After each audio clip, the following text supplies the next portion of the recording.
Let's use this layout space to talk briefly about gCADPlus's ability to control what you see in individual viewports.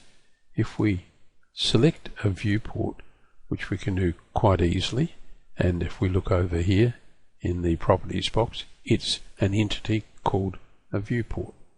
And of course, if you double click on the inside, you get a magenta box which covers part of the design. Let's display it again. But you can see here as we zoom in, there's a lot of information about electrical, wiring, water supply along here, and so on. So there's lots of details in here which were in fact effectively hidden in the other one. So what's going on here is that if we pick the viewport and I move in and just move to the slightly to the left of the border of the viewport and click viewport layers, and up pops this box. So you have the ability to freeze and thaw individual layers within a viewport, and that makes it a very powerful tool indeed.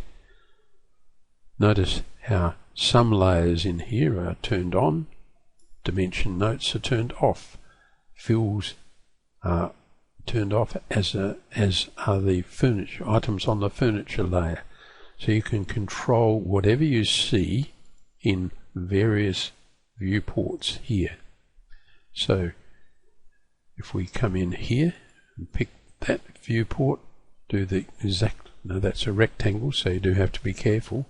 If I come across like so, now I have the viewport, so I can again scroll in and look at viewport layers, and again we've got more layers turned off now than on.